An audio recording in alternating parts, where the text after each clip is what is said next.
Halo, selamat pagi, semangat pagi semuanya. Assalamualaikum warahmatullahi wabarakatuh. Bersama lagi dengan Ibu Aida. Di sini Ibu akan menjelaskan mengenai tentang penelitian sejarah. Jadi ada yang masih tahu tentang peristiwa masa lalu. Nah, sekarang kita akan belajar untuk meneliti sejarah lewat penelitian sejarah yang akan Ibu jelaskan. Sebelumnya ada yang tahu nggak tentang penelitian sejarah itu apa? Masih ada yang ingat? Nah, penelitian sejarah itu kita meneliti mengenai peristiwa masa lalu, peninggalan bersejarah, bahkan bisa budaya, sosial masyarakat. Nah, kalian pasti secara tidak sadar pernah meneliti seperti saat ini kalian menghadap ke layar HP atau layar laptop kalian. Nah, di sini kalian pasti juga secara tidak langsung itu meneliti. Contohnya seperti bentuk fisiknya. Oh, layar laptopnya lebar atau layar HP-nya juga lebar. Nah, itu juga salah satunya Ibu mau kasih contoh tentang dua foto lawas atau jadul yang bisa kalian jadikan data sumber di penelitian. Nah, ini ada dua contohnya. Di sebelah kiri kita itu ada Langgar Merdeka di Laweyan. Jadi siapa sih yang nggak tahu Kampung Batik Laweyan?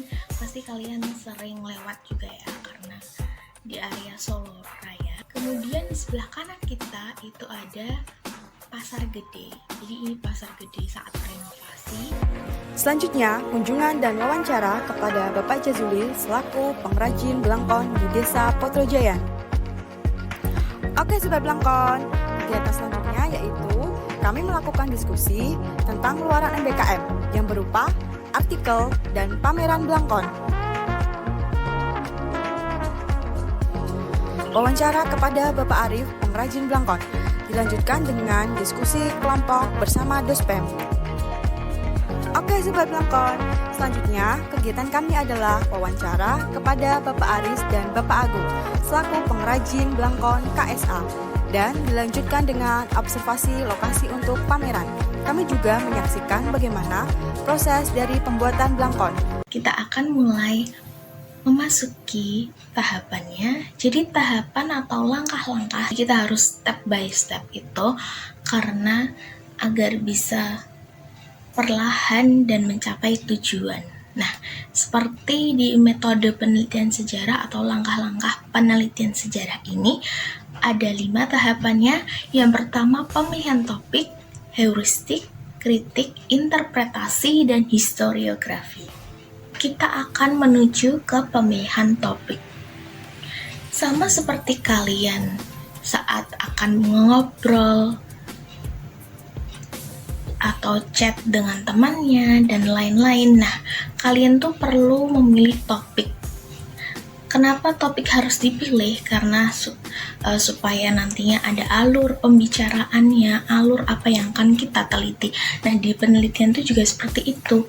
Nggak mungkin kalian tidak ada pemikiran untuk apa yang akan aku teliti nantinya. Nah, di pemilihan topik ini tuh kita menentukan peristiwa ataupun benda ataupun hal-hal bersejarah lainnya yang bisa kita teliti, kemudian juga harus spesifik dan relevan. Next itu ada contoh penelitian sejarah di Surakarta.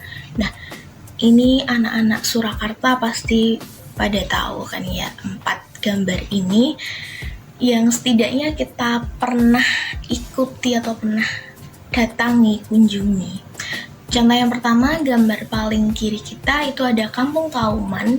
Ini adalah salah satu dari 2 kampung industri batik di Surakarta. Yang sebelah kanannya lagi, ini ada Grebek Suro. Gambar sebelahnya itu ada tari Bedoyo Ketawang, itu dari Kasunanan Surakarta juga. Kita next lagi paling kanan itu ada Pasar Gede yang sudah Ibu jelaskan tadi di awal. Pasar Gede yang sekarang. Langkah kedua, jadi kalian pasti sudah tahu setelah kita memilih topik itu perlu pengumpulan sumber. Jadi tidak mungkin kita hanya memilih topik tanpa kita ke dalam inti penelitiannya. Nah, salah satu inti penelitiannya itu adalah pengumpulan sumber. Bagaimana cara kita mengumpulkan sumber, bagaimana kita bisa mengumpulkan banyak sumber, bukan hanya satu. Jadi saat meneliti kita tuh perlu mengumpulkan sumber yang banyak, karena supaya bisa kita tuh nantinya bisa mengkritik, merekonstruksinya kembali. Jadi sumber sejarah itu ada dua, berdasarkan sifat dan berdasarkan bentuk. Jadi berdasarkan sifat kalian sudah pasti sering mendengarnya, sumber primer dan sekunder. Jadi sumber primer itu sesuai namanya primer, itu yang utama. Kemudian ada sumber sekunder itu yang kedua. Jadi bisa dilihat di layar. Nah, ini tuh ada buku dan juga ada prasasti. Nah, ini berdasarkan sifatnya. Sumber primer itu yang utama, itu sebelah kanan kita ada prasasti. Jadi prasasti ini tuh sezaman atau yang kita temukan pada kejadian atau peristiwa di hari tersebut. Nah, ini tuh sezaman juga prasastinya. Ini prasasti Yupa, tentunya termasuk ke sumber primer. Oke, sebelah kiri kita itu ada buku karya Cindy Adams tentang Bung Karno. Nah, ini termasuk ke dalam sumber sekunder. Berdasarkan bentuk yang kita tahu, tadi ada sumber tertulis dan lisan. Nah, di sebelah kiri ibu itu ada sumber tertulis, ya sama seperti tadi, sumber prasasti. Prasasti ini termasuk sumber tertulis karena ada tulisannya, walaupun kita semua belum tentu bisa membacanya. Kemudian sebelah kanan kita itu ada sumber lisan. Nah, seperti yang Ibu bicarakan, Ibu bahas hari ini tuh, Ibu bicara seperti ini, itu termasuk sumber lisan. Nah, sama kayak wawancara, itu juga sumber lisan. Kiri layar kita itu ada relief. Ini ada relief, itu bisa kita temukan di candi-candi kayak Candi Borobudur, Candi Prambanan, Klausan, dan lain-lain.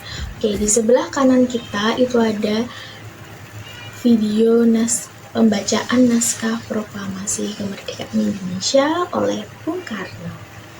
Oke, jadi tadi sudah kita banyak bicarakan mengenai wawancara.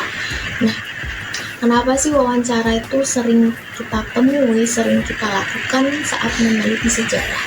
Dikarenakan wawancara itu salah satu hal yang penting untuk kita bertanya kepada pelaku sejarahnya atau yang mengalami peristiwa bersejarah tersebut. Kita bisa menemukan faktanya secara lisan, kita bisa memvalidasi kebenaran, bahkan kita bisa menentukan perspektif yang berbeda dari satu narasumber ke narasumber yang lain. Tahap yang ketiga itu kritik sumber. Jadi jika kalian tahu, setelah kita tadi mengumpulkan, kita perlu mengkritik sumber-sumbernya tersebut, apakah ini kualitasnya itu layak dan cocok untuk yang kritik eksternal sesuai dengan pengertiannya. Ekstern itu dari luar, jadi kita mengkritik secara fisiknya, apakah bahannya sesuai, apakah ini usia dokumennya sesuai. Kita nanti masuk ke dalam ini tuh sumber primer atau sekunder. Kemudian juga ada gaya penulisannya, contohnya naskah proklamasi. Kita bisa mengetahui, oh ini tuh usia dokumennya berapa, dari bahannya apakah sezaman dengan peristiwa tersebut atau termasuk sumber sekunder. Terus gaya penulisannya bagaimana, apakah masih gaya lama, bukan yang EYD saat ini. Kemudian kita bisa mengkritik sumber dengan cara kritik internal. Jadi sesuai namanya, kritik internal itu dari dalam. Jadi kritik berdasarkan isinya. Jadi kita memeriksa konsistensi isinya, fakta-fakta di dalamnya dengan sumber lainnya. Yang keempat, itu ada interpretasi. Jadi, apakah ini layak atau tidak sumbernya, kita bisa interpretasikan atau tafsirkan. Jadi, kita menganalisis datanya, kita tafsirkan data-data yang telah kita kumpulkan untuk menghubungkan fakta-fakta supaya kita nanti bisa lebih mudah memahami saat menulis narasi sejarah di akhir. Jadi kita sekarang sudah berada di tahap akhir dalam penelitian sejarah, yaitu historiografi atau penulisan sejarah. Jadi penulisan sejarah tadi kita lakukan setelah memilih topik, mengumpulkan sumbernya, kemudian kita mengkritik sumber, kita tafsirkan, kemudian kita tulis dalam bentuk narasi sejarah. Nah, narasi ini tuh juga harus berhubungan dan logis dan memiliki bukti yang kuat. Kenapa harus buktinya kuat? Karena tadi kita sudah melakukan pengumpulan, kita kritik, kita tafsirkan, seharusnya bukti yang kita kumpulkan itu sudah cukup kuat untuk kita dapat menulis contoh praktik mencari sumber sejarah. Jadi mencari sumber sejarah itu bukan hanya dari Mbah Google ya. Jadi kita bisa melihat artikel, jurnal, atau penelitian sebelumnya membahas tentang topik kita. Kemudian selain itu, nah salah satu contoh kecilnya itu kita bisa menggunakan website dari Monumen Pers di Surakarta. Nah itu ada website bernama Sidak, di bagian Sidak. Nah nanti kalian bisa cari di situ itu mengenai koran-koran lawas sampai koran di tahun sekarang juga ada.